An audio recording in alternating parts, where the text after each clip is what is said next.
नमस्कार दोस्तों, आप सभी का एक बार फिर से हार्दिक स्वागत है आपके अपने इस यूट्यूब चैनल पे। दोस्तों हम लोग सॉल्व कर रहे थे आरपीएससी स्टाफ नर्स के पेपर की आंसर की। ये पेपर 2011 में कंडक्ट करवाया गया था और इसमें से हमने 60 क्वेश्चंस प्रीवियस पार्ट में देख लिए हैं। बाकी जो रिमेनिंग 60 क्वेश्चंस बच गए वो आज की इस वीडियो में हम सॉल्व करने वाले हैं। तो इन सभी क्वेश्चंस को अच्छे से आप याद जरूर कर लेना। जो भी प्रीवियस ईयर के पेपर्स है उनको आप अच्छे से रीड आउट कर ही लेना, अच्छे से याद कर ही लेना, क्योंकि यहीं से क्वेश्चंस जो है वो बार बार रिपीट होते रहते हैं। आप सब ये तो जानते हैं कि जो भी क्वेश्चन एग्जाम में पूछा जाता है वो इंपॉर्टेंट क्वेश्चन होता है। जैसे कि ये आपके सामने 61 नंबर क्वेश्चन है। इसी क्वेश्चन की मैं बात करूं तो इस क्वेश्चन से दो क्वेश्चन बनाए जा सकते हैं। आप सभी जानते हैं। आपको ये भी पूछा जा सकता है इनमें से कौन सी एक लॉन्गेस्ट बोन है, एक को छोड़कर। एक्सेप्ट, आजकल जमाना जो चल रहा है वो एक्सेप्ट एंड नोट का चल रहा है। जैसे कि आपने एनएचएम का पेपर अभी भी देखा है तो उसमें देख लिया होगा। ये तो एक ट्रेलर था, अभी सीएचओ का एग्जाम और होने वाला है राजस्थान में। वो पूरी पिक्चर जो है अभी बाकी है ना। एएनएम का पेपर भी हम आपको सोल्व करवाएंगे जल्दी, वो भी आप देख लेना। जीएनएम स्टाफ नर्स का जैसा पेपर हुआ है उससे भी खतरनाक जो है पेपर आपका एएनएम का भी हुआ है। ऐसा नहीं है कि सिर्फ जीएनएम स्टाफ नर्स के साथ ही नाइंसाफी हुई है। क्वेश्चंस जो आपके पूछे गए थे जीएनएम स्टाफ नर्स में, वो क्वेश्चंस का लेवल जो था वो मीडियम था, लेकिन थोड़ा सा टाइम जो है वो और एक्सटेंड करना चाहिए था, क्योंकि क्वेश्चंस जो थे उनको पढ़ने में, रीड आउट करने में, ऑप्शंस पढ़ने में और उनको मार्क करने में, राइट आंसर चूज करने में थोड़ा सा समय जो है वो बहुत ज़्यादा लगा होगा। इसलिए जो है टाइम जो है वो आपको पूरे 2 घंटे देने चाहिए थे।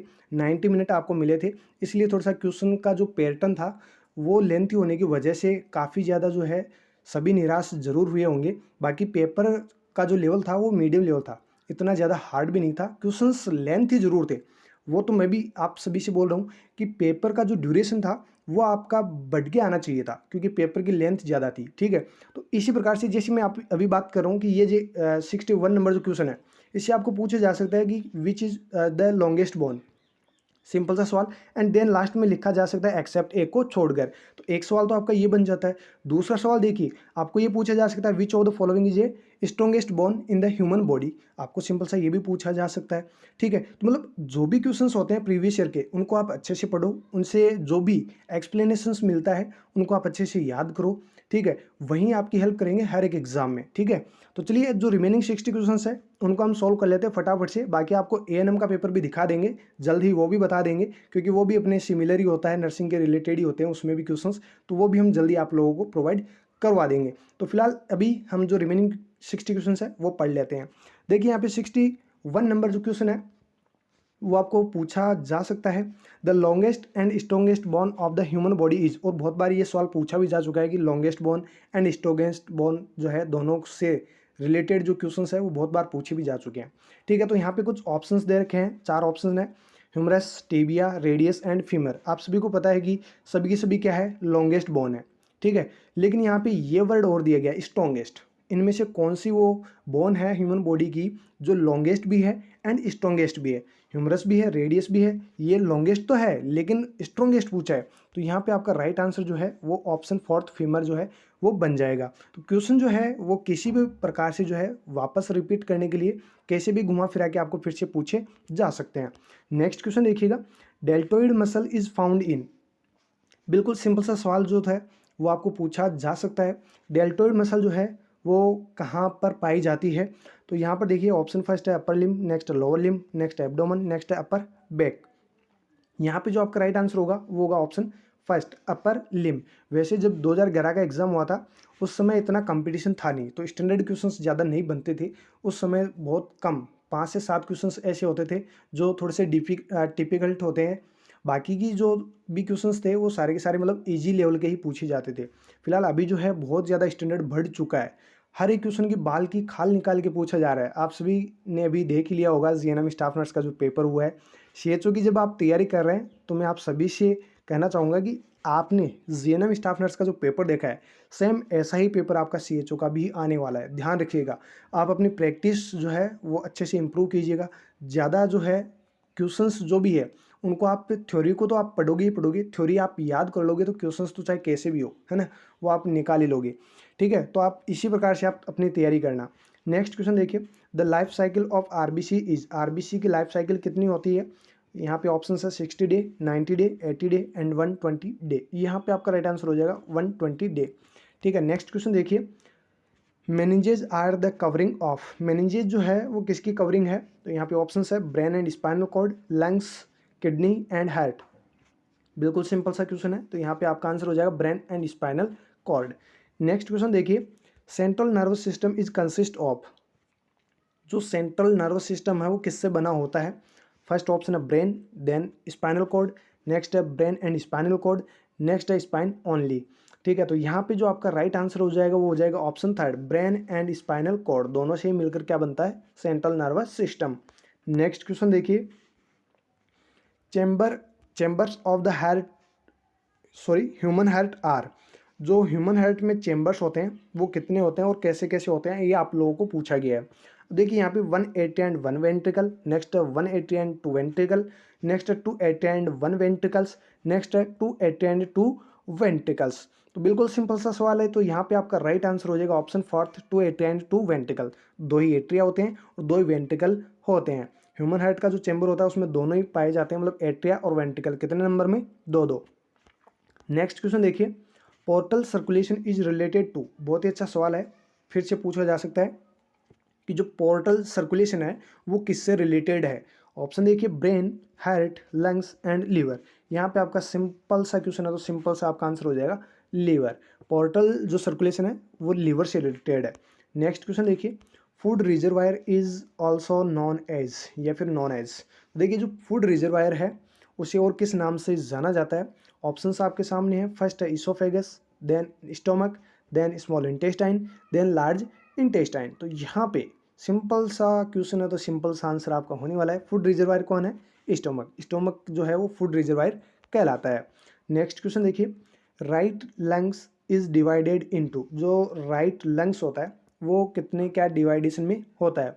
ऑप्शन फर्स्ट है 1 लोब, नेक्स्ट है 3 लोब, नेक्स्ट है 2 लोब, नेक्स्ट है 4 लोब। तो यहाँ पे आपका राइट आंसर हो जाएगा ऑप्शन सेकंड, 3 लोब। जो राइट लंग होता है उसमें 3 लोब होती है और जो लेफ्ट वाला होता है उसमें 2 लोब होती है। ध्यान रखिएगा, ये सवाल बहुत बार पूछा जाता है। नेक्स्ट क्वेश्चन देखिए, reservoir of urine known as, जैसा अभी भी पूछा है कि फूड का रिजर्वायर जो है वो किसे कहते हैं? स्टोमक। वैसे ही आपको पूछ लिया गया है कि यूरिन का रिजर्वायर कौन है।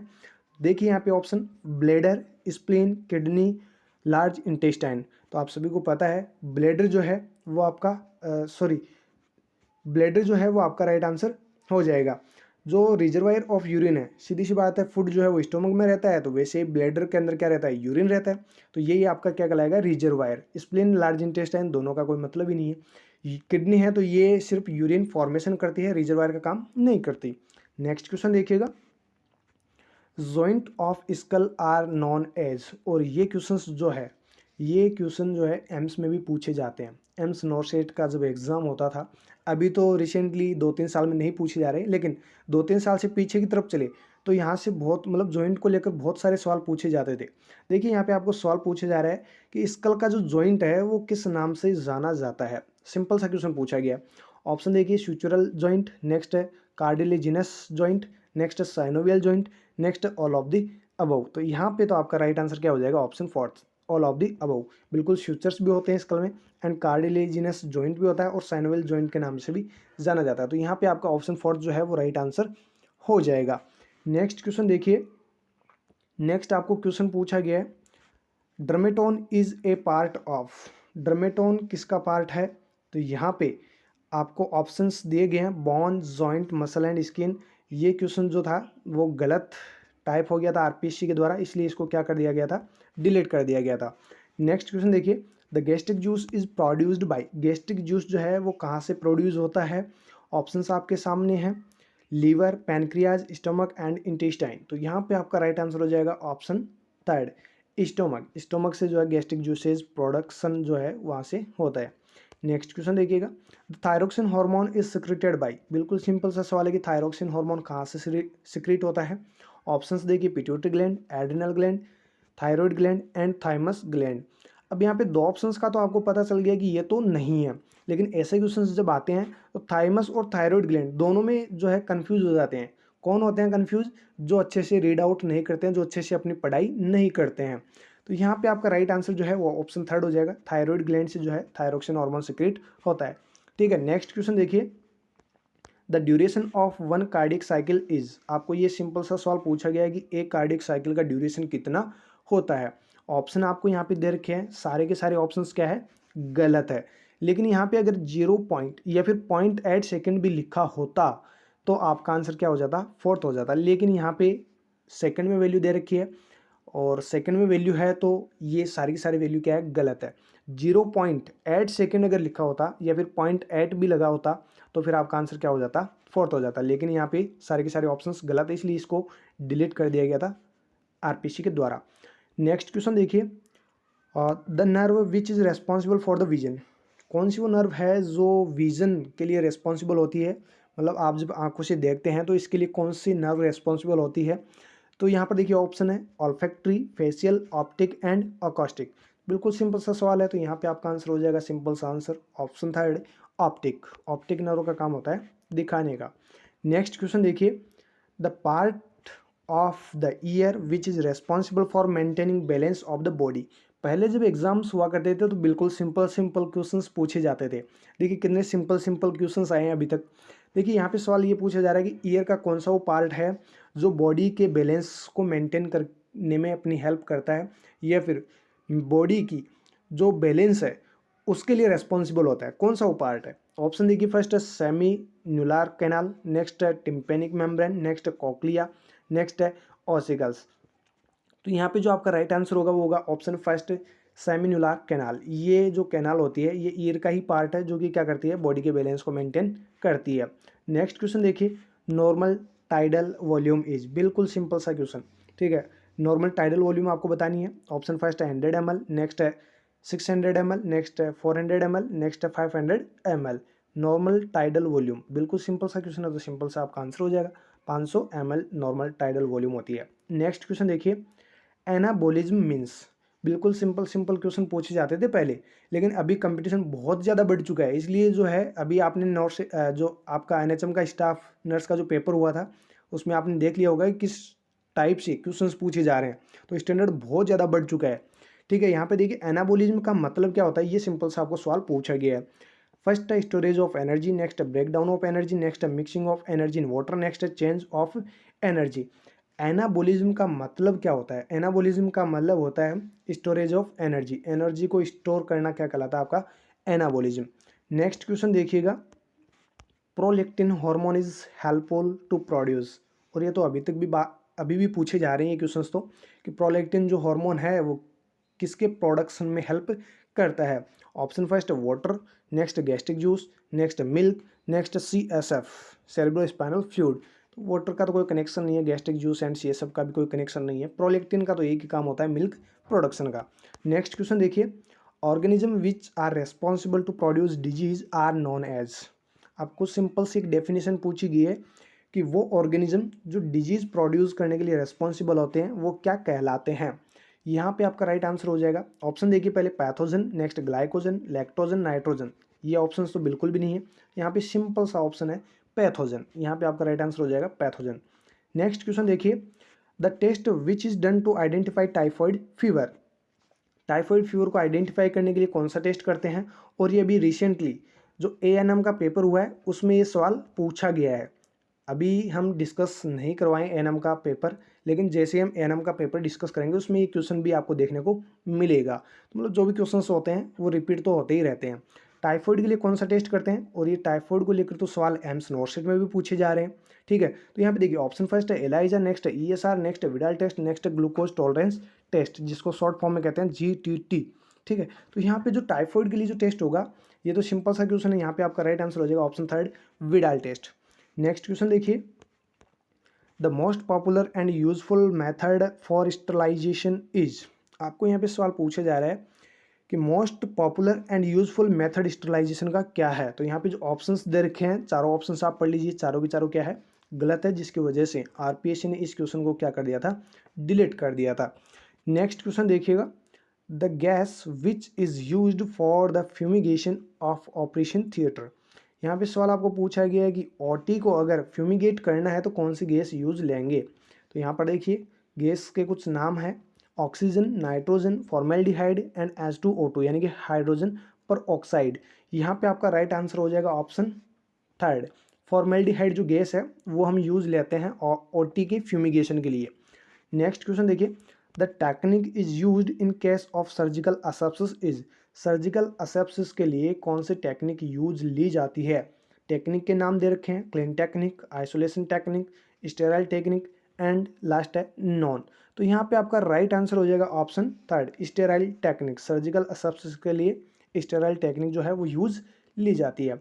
नेक्स्ट क्वेश्चन देखिएगा, dengue is a, dengue virus is a, dengue virus क्या है?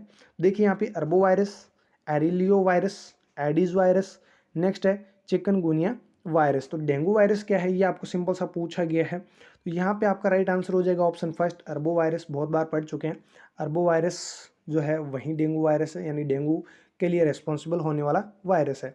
नेक्स्ट क्वेश्चन देखिए, for relieving pain which medicine is use. Pain को रिलीव करना है तो कौन सी दवाई आप दोगे? फर्स्ट है एंटीपायरेटिक, नेक्स्ट है एनाल्जेसिक, नेक्स्ट है डायूरेटिक, नेक्स्ट है एंटीबायोटिक। तो सिंपल सा क्वेश्चन है, यहाँ पे आपका राइट आंसर हो जाएगा ऑप्शन सेकंड, एनाल्जेसिक। एनाल्जेसिक जो है वो हम पेन रिलीव के लिए यूज लेते हैं, और ऐसा ही सवाल एम्स नॉर्सेट में भी पूछा जा चुका है, फीवर को रिलीव करने के लिए कौन से मेडिसिन देते हैं? तो वहाँ पर आपको आंसर में क्या करना है, एंटीपायरेटिक। एंटीपायरेटिक फीवर के लिए, डायूरेटिक जो है यूरिन एक्सक्रीट आउट करवाने के लिए, एंटीबायोटिक एक स्पेसिफिक अगर किसी पर्सन को किसी मतलब ऑर्गेनिज्म का इन्फेक्शन हुआ है तो उसको हम एंटीबायोटिक देते हैं, अदरवाइज एंटीबायोटिक बहुत कम यूज़ करनी चाहिए। ठीक है, नेक्स्ट क्वेश्चन देखिए, which route is most effective for rapid absorption and immediate effect in the body the drug is given by. ये सवाल 2-3 बार पूछा जा चुका है, प्रीवियस यूपीपीएससी के एग्जाम्स में भी पूछा जा चुका है, एंड अदर जो स्टाफ नर्स के एग्ज़ाम हुई है उनमें भी ये सवाल पूछा जा चुका है कि कौन सा वो रूट है जहाँ से रैपिड एब्जॉर्प्शन होता है और इमीडिएट इफेक्ट जो है वो बॉडी के अंदर देखने को मिलते हैं। देखिए रूट के नाम, oral route, intravenous route, next है इंट्रामस्कुलर रूट, नेक्स्ट है सबक्यूटेनियस रूट। तो यहाँ पे आपका राइट आंसर हो जाएगा option second, IV route. IV route जो है वो rapid absorption and immediate effect के लिए मोस्ट इफेक्टिव रूट होता है। नेक्स्ट क्वेश्चन देखिए, एंटीबायोटिक्स आर यूज्ड और एडमिनिस्ट्रेड फॉर द पर्पज। बिल्कुल सिंपल सा सवाल यहाँ पे पूछा जा रहा है कि एंटीबायोटिक्स क्यों यूज़ करते हैं और इसका पर्पज क्या है, एडमिनिस्टर करने का पर्पज है क्या? ऑप्शन फर्स्ट देखिए, टू रिलीव पेन, इसके लिए तो हम एनाल्जेसिक देंगे, अभी भी हमने बात कर ली है।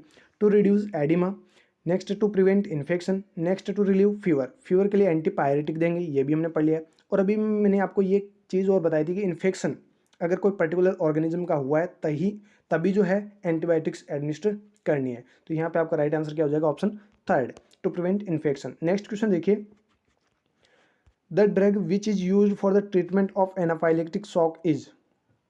क्वेश्चंस जो है एनाफाइलेक्टिक शॉक के लिए कौन सा ट्रीटमेंट होगा या कौन सी ड्रग देंगे, ये सिंपल सा आपको सवाल पूछा गया है।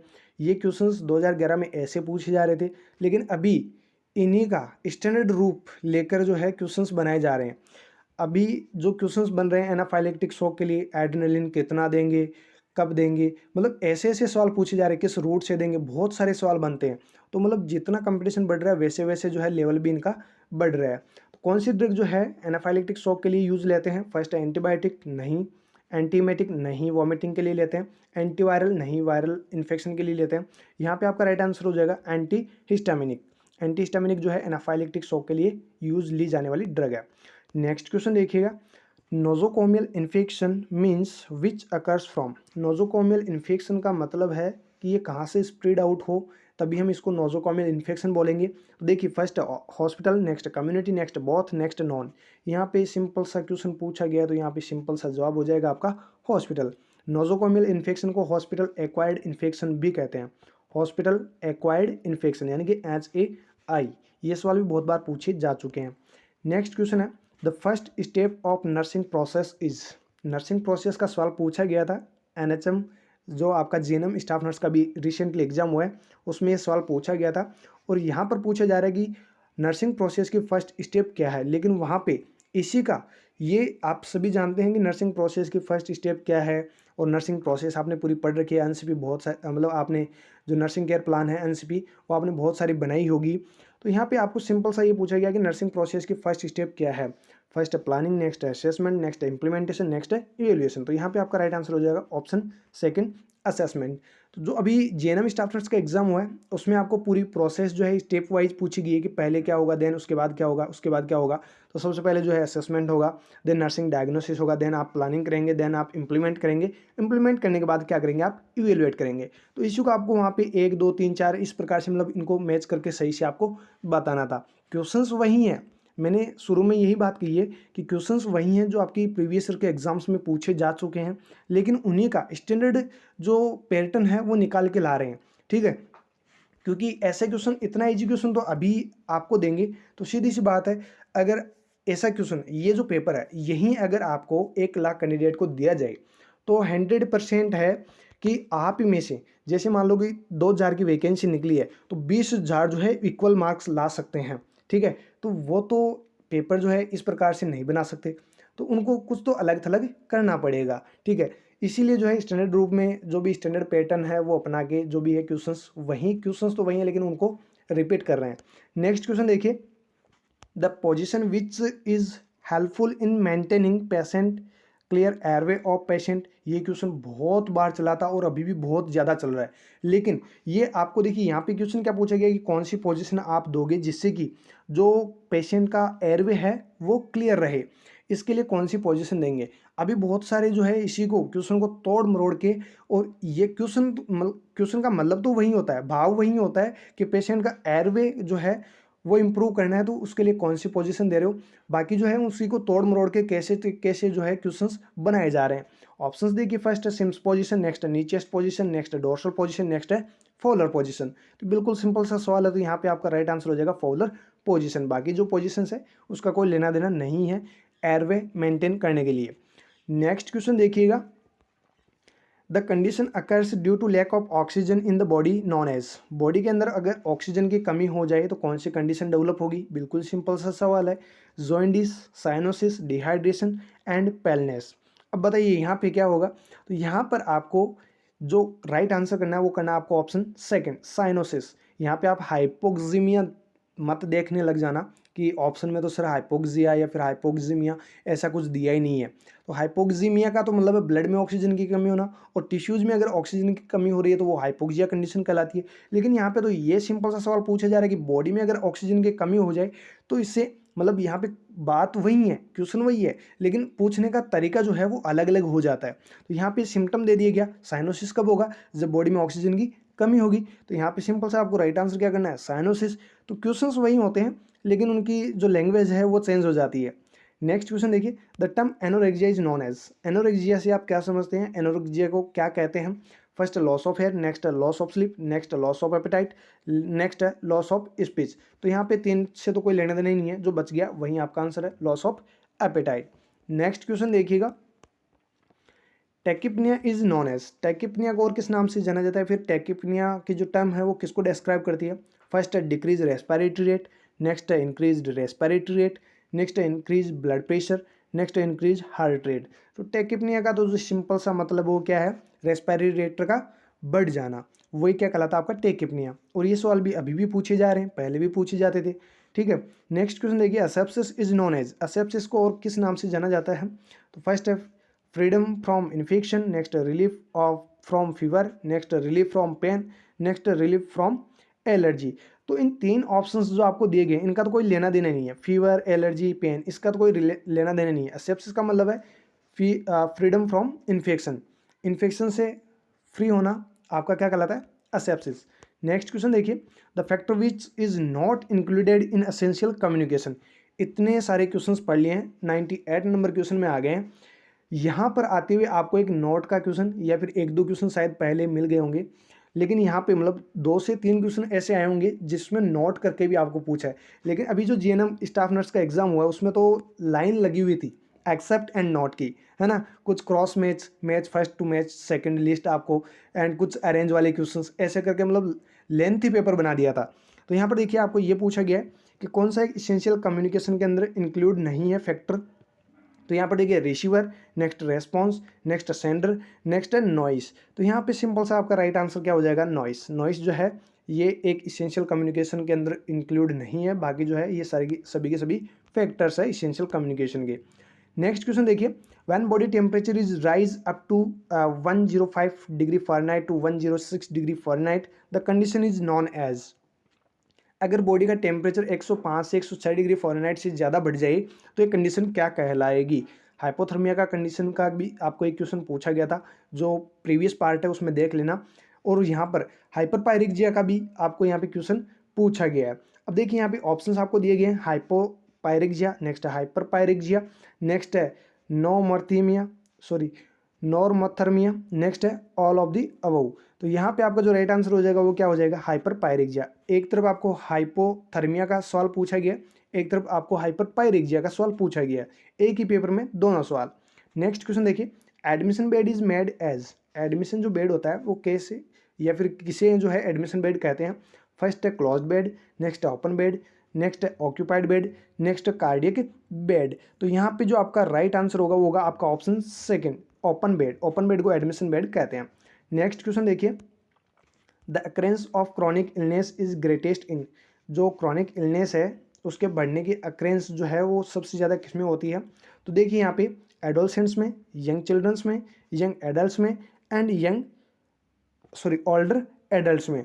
तो यहाँ पे जो आपका राइट आंसर होगा वो होगा आपका ऑप्शन फोर्थ, ओल्डर एडल्ट्स। ठीक है, नेक्स्ट क्वेश्चन देखिएगा। Next question, the major role in maintaining fluid balance in the body is performed by the. मतलब आपको ये पूछा जा रहा है कि मेजर रोल जो होता है किसका, फ्लूइड बैलेंस को मेंटेन करने का, तो बॉडी में किसका होता है मेजर रोल, ये आपको पूछा जा रहा है। ऑप्शन देखिए, फर्स्ट आपको दिया गया है लीवर, यहाँ पे स्पेलिंग मिस्टेक है कोई बात नहीं, लेकिन आप समझ जाइए, लीवर है, next heart, next lungs, next है किडनी। तो आप सभी को पता है कि फ्लूइड बैलेंस को मेंटेन करने का जो मेजर रोल होता है वो किसका होता है, किडनी का। तो ऑप्शन फोर्थ जो है वो राइट आंसर आपका हो जाएगा। नेक्स्ट क्वेश्चन देखिए, the percentage of water in the average adult human body is. एक ह्यूमन बॉडी के अंदर एवरेज जो वाटर की जो परसेंटेज है वो कितनी क्या होती है, ये सिंपल सा आपको सवाल पूछा गया है। यहाँ पर ऑप्शंस 80%, 60%, 40% एंड 90%। तो यहाँ पे जो आपका राइट आंसर होगा वो क्या हो जाएगा, ऑप्शन सेकंड 60%। नेक्स्ट क्वेश्चन देखिए, one of the most common complication of myocardial infection is.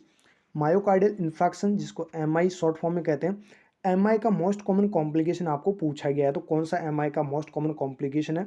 Option देखिए, फर्स्ट है hypokalaemia, next anaphylactic shock, next cardiac डिसरिथमिया, next cardiac enlargement. तो ये बिल्कुल सिंपल सा सवाल है और बहुत बार ये पूछा भी जा चुका है। एमआई का जो मोस्ट कॉमन कॉम्प्लिकेशन है वो क्या है, कार्डियक डिसरिथमिया। ऑप्शन थर्ड जो है वो आपका राइट आंसर हो जाएगा। नेक्स्ट क्वेश्चन देखिएगा, डिस्फेजिया इज। डिस्फेजिया क्या है, difficulty in writing, next difficulty in focusing, next difficulty in understanding, next difficulty in swallowing. बिल्कुल सिंपल सा सवाल है, तो यहाँ पे आपका राइट आंसर हो जाएगा option fourth, difficulty in swallowing. Difficulty in swallowing को क्या कहते हैं, डिस्फेजिया। नेक्स्ट क्वेश्चन है, sign of increase intracranial pressure is. ICP अगर बढ़ जाए तो उसकी वजह से कौन से साइंस देखने को मिलते हैं, कौन कौन से साइन एंड सिम्टम्स देखने को मिलते हैं। ये सवाल अभी भी पूछे जा रहे हैं, लेकिन सवाल वही है, लेकिन इनको स्टैंडर्ड तरीके से पूछा जा रहा है, तोड़ मरोड़ के अलग अलग ऑप्शंस देके आपको पूछे जा रहे हैं। क्वेश्चंस वही हैं, ठीक है। ये 2011 में भी पूछे जाते थे और 2023 में भी पूछे जा रहे थे, 2024 में भी पूछे जाएंगे और 2025 में भी पूछे जाएंगे। यहाँ पे आपको साइन बताने हैं, कौन कौन से साइन हैं जो इंक्रीज आईसीपी को इंडिकेट करते हैं। ऑप्शंस देखिए, weak rapid pulse, normal blood pressure, fever and lethargy. Next rapid weak pulse, fall in blood pressure, low temperature, next slow bounding pulse, next rising blood pressure and stepo high temperature, next slow bounding pulse, next fall in blood pressure, low temperature and stepose। तो यहाँ पे आपका जो right answer होगा वो होगा आपका option third. ICP अगर बढ़ा है तो उसकी वजह से ये सिम्टम्स देखने को मिलेंगे। बाउंडिंग, स्लो बाउंडिंग पल्स होगी, स्लो बाउंडिंग पल्स के साथ ब्लड प्रेशर जो है वो थोड़ा सा बढ़ जाएगा, स्टेप होगा एंड हाई टेम्परेचर होगा, ठीक है। नेक्स्ट क्वेश्चन देखिएगा, the laboratory test which confirm the diagnosis of myocardial infection is. MI का कन्फर्मेटरी डायग्नोसिस क्या है, ये आपको लेबोरेटरी टेस्ट से बताना है कि कौन सा कन्फर्मेटरी साइन है, ये डायग्नोसिस है जिससे हम एमआई का पता कर सकते हैं। फर्स्ट सीरम कैल्शियम एपिटिटी, sedimentation rate ALT, LDH CKMB troponin, next BUN। तो बिल्कुल यहाँ पे ऑप्शन जो थर्ड है वो आपका राइट आंसर हो जाएगा, ट्रोपोनिन, CKMB एंड LDH। ये लेबोरेटरी जो है डायग्नोसिस मतलब टेस्ट किया जाता है जिसमें ये देखा जाता है, जिससे एमआई का पता लगाया जाता है। नेक्स्ट क्वेश्चन देखिए, नेक्स्ट क्वेश्चन पूछा गया in sorry in psoriasis the main clinical manifestation. In psoriasis किस डिजीज कंडीशन का मेन क्लिनिकल मैनिफेस्टेशन है? तो ऑप्शंस देखिए, first blue spot on the skin, next dry shining scaly lesions, next है एकाइमोसिस, नेक्स्ट है लार्ज वेसिकल। तो in psoriasis main clinical manifestation किसका है? तो यहाँ पे आपका राइट आंसर हो जाएगा option second, dry shining scaly lesion. Next question देखिए, allopurinol drug is used in the treatment of disease. Allopurinol जो ड्रग है वो किस डिजीज को ट्रीट करने के लिए यूज ली जाती है? पहले बहुत बार ये क्वेश्चन पूछा जाता था, अभी भी पूछा जाता है, लेकिन बहुत कम हो गया है, इसकी डिमांड कम हो गई है बाजार में। ठीक है, तो देखिए ऑप्शन फर्स्ट है gouty arthritis, next fracture, next spondylitis, next osteoporosis. तो यहाँ पे आपका राइट आंसर हो जाएगा ऑप्शन फर्स्ट, गाउटी आर्थराइटिस की ड्रग ऑफ चॉइस होती है एलोपिरिनॉल। नेक्स्ट क्वेश्चन देखिए, the patient own skin is taken from donor area and graft to recipient area is called. एक पेशेंट है जो अपनी मतलब उसकी खुद की जो स्किन होती है, ओवन स्किन जो है वो लेकर डोनर एरिया के अंदर क्या करवा रहा है? ग्राफ्ट करवा रहा है। ठीक है, तो ये क्या कहलाएगी? ये जो ग्राफ्टिंग है वो क्या कहलाएगी? फर्स्ट है ऑटोग्राफ्ट, नेक्स्ट है जेनोग्राफ्टिंग, नेक्स्ट है एलोग्राफ्टिंग, नेक्स्ट है नॉन ऑफ द अबव। तो यहाँ पे आपका राइट आंसर हो जाएगा ऑप्शन फर्स्ट, ऑटोग्राफ्टिंग। खुद की स्किन से खुद के ही क्या करवा रहा है? वो ग्राफ्टिंग करवा रहा है, तो वो क्या कहलाती है? आपकी ऑटोग्राफ्टिंग। नेक्स्ट क्वेश्चन देखिएगा, pen precancerous condition in case of carcinoma of oral cavity non age. मतलब ओरल कैविटी में जो कैंसर होता है या फिर कार्सिनोमा का केस अगर फाइंड आउट होता है, तो उस कंडीशन में पहले की जो कंडीशन है वो आपको बतानी है, वो क्या कहलाती है? प्री कैंसरियस कंडीशन आपको बतानी है। तो यहाँ पर देखिए ऑप्शन फर्स्ट है इरिथ्रोप्लेक, नेक्स्ट है हाइपरप्लेजिया, नेक्स्ट ल्यूकोप्लेकिया, नेक्स्ट है हाइपरट्रोफी। तो यहाँ पे जो आपका राइट आंसर हो जाएगा वो हो जाएगा ऑप्शन थर्ड, ल्यूकोप्लेकिया। ल्यूकोप्लेकिया जो है वो प्री कैंसरियस कंडीशन है कार्सिनोमा ऑफ ओरल कैविटी की। नेक्स्ट क्वेश्चन देखिए, at the time of insertion of NG nasogastric tube the position is given to the patient. ये अभी भी पूछा जा रहा है, पहले भी पूछा जाता था कि एनजी ट्यूब अगर आप किसी पर्सन को लगा रहे हैं तो उस दौरान उस पेशेंट को कौन सी पोजीशन दोगे? ऑप्शन फर्स्ट है सुपाइन पोजीशन, नेक्स्ट है प्रॉन पोजीशन, नेक्स्ट है सिम्स लेटरल पोजीशन, नेक्स्ट है हाई फॉवलर पोजीशन। तो यहाँ पे आपका राइट आंसर हो जाएगा option fourth, high Fowler position. Next question देखिए, in cholelithiasis the diet is advised to the patient is. एक पेशेंट है जो कोलिलिथियासिस का है, उस पेशेंट को आप कौन सी डाइट के लिए एडवाइस करेंगे? तो यहाँ पर देखिए ऑप्शन फर्स्ट है रिड्यूस प्रोटीन डाइट, नेक्स्ट है डिक्रीज फैट डाइट, नेक्स्ट है इंक्रीज कैलोरी डाइट, नेक्स्ट है इंक्रीज कार्बोहाइड्रेट डाइट। तो यहाँ पे आपका राइट आंसर हो जाएगा option second, decrease fat diet. Decrease fat diet देनी है कोलिलिथियासिस के पेशेंट को। नेक्स्ट क्वेश्चन देखिएगा, नेक्स्ट आपको क्वेश्चन पूछा गया the type of hepatitis which caused after blood transfusion is. Blood transfusion के बाद में कौन से टाइप के हेपेटाइटिस होने के बहुत ज़्यादा रिस्क होते हैं? फर्स्ट है हेपेटाइटिस ए, नेक्स्ट है हेपेटाइटिस बी, नेक्स्ट है हेपेटाइटिस सी, नेक्स्ट है हेपेटाइटिस डी। तो इसको डिलीट कर दिया गया था आरपीएससी के द्वारा। क्यों किया गया था? क्योंकि इस क्वेश्चन में दो ऑप्शंस आपको दिए गए थे जो ब्लड ट्रांसफ्यूजन के बाद में हेपेटाइटिस देखने को मिलते हैं। हेपेटाइटिस बी एंड सी दोनों ही जो है ब्लड ट्रांसफ्यूजन से होने वाले हेपेटाइटिस है, इसलिए इसको डिलीट कर दिया गया था। नेक्स्ट क्वेश्चन देखिए, the surgery is performed in case of colon carcinoma. भैया कोलोन का कैंसर अगर बन गया है तो कौन सी सर्जरी परफॉर्म करेंगे? ये सिंपल सा सवाल आपको पूछा जा रहा है। ऑप्शन देखिए, first lobectomy, next lumpectomy, next gastrectomy, next colonectomy. तो यहाँ पे जो आपका राइट आंसर हो जाएगा वो, जैसे आपको कोलोन कार्सिनोमा पूछा है तो नाम से रिलेटेड जो भी एक्टमी लग रही है वहीं आपकी राइट आंसर हो जाएगा। तो यहाँ पे ऑप्शन फोर्थ जो है कोलोनेक्टमी, ये आपका राइट आंसर हो जाएगा। नेक्स्ट क्वेश्चन देखिए, Cushing syndrome is caused by. Cushing syndrome जो है वो किसकी वजह से होता है, कारण क्या है, ये बताना आपको। इंक्रीज कॉर्टिकोस्टेरॉइड हार्मोन, नेक्स्ट है इंक्रीज थायराइड हार्मोन, नेक्स्ट है increase anti diabetic hormone, next है इंक्रीज एल्डोस्टेरोन हार्मोन। तो यहाँ पे आपका राइट आंसर हो जाएगा option first, increase corticosteroid hormone. Corticosteroid hormone के बढ़ने की वजह से कुशिंग सिंड्रोम होता है। नेक्स्ट क्वेश्चन देखिए, hypothyroidism is caused by secretion of quantity of hormone. Hypothyroidism जो है वो किस हार्मोन के क्वांटिटी सिक्रेशन की वजह से होता है? या फिर आपको सवाल में ये पूछा जा रहा है कि हाइपोथायरॉयडिज्म जो हार्मोन है कौन से हार्मोन की वजह से होता है? ठीक है, ये आपको सिंपल सा पूछा जा रहा है किसकी क्वांटिटी कम होगी या ज़्यादा होगी ये आपको बताना है। ऑप्शन देखिए, फर्स्ट है डिक्रीज थायरोक्सिन हार्मोन, नेक्स्ट है इंक्रीज थायरोक्सिन हार्मोन, नेक्स्ट है इंक्रीज ग्रोथ हार्मोन, नेक्स्ट है डिक्रीज इंसुलिन हार्मोन। तो इंसुलिन और ग्रोथ का तो लेना देना ही नहीं है, दोनों ऑप्शंस कट गए। अब आपके सामने है दो ऑप्शन, ठीक है। दोनों ऑप्शंस में से राइट जो होगा वो आपका होगा ऑप्शन फर्स्ट। ऑप्शन फर्स्ट मतलब थायरोक्सिन हार्मोन अगर सिक्रेट कम हो रहा है तो इसकी वजह से क्या होगा, हाइपोथायरॉयडिज्म, और अगर इंक्रीज हो रहा है, ज़्यादा बढ़ रहा है, तो आपका फिर हाइपर हो जाएगा, हाइपर थायरॉयडिज्म। नेक्स्ट क्वेश्चन देखिए, in rickets disease the type of pelvis may have risk is.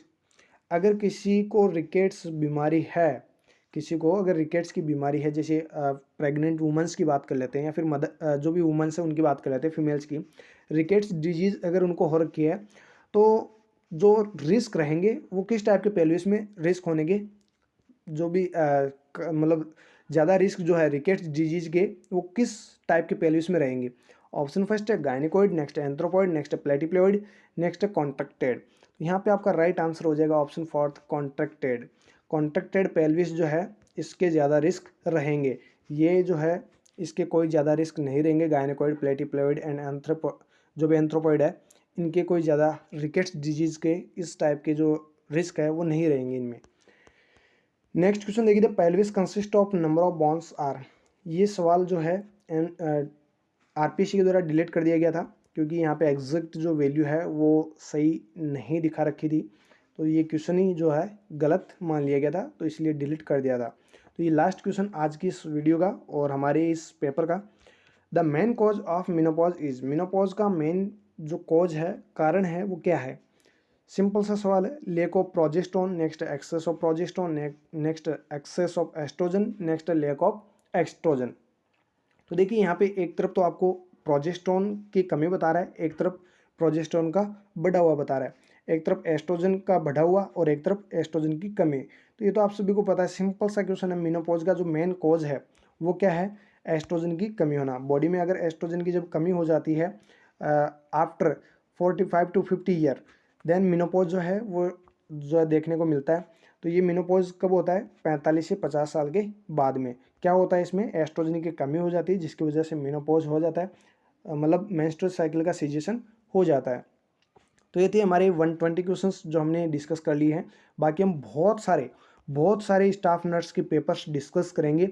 हर एक स्टाफ नर्स के पेपर आप लोगों को हमारे इस चैनल पे मिल जाएंगे। एक प्लेलिस्ट हम बना देंगे, जल्दी क्रिएट कर देंगे, जिसमें आपको पूरे स्टाफ नर्स के paper, previous year staff nurse के पेपर जो भी है वो सारे के सारे हम आप लोगों को प्रोवाइड करवा देंगे।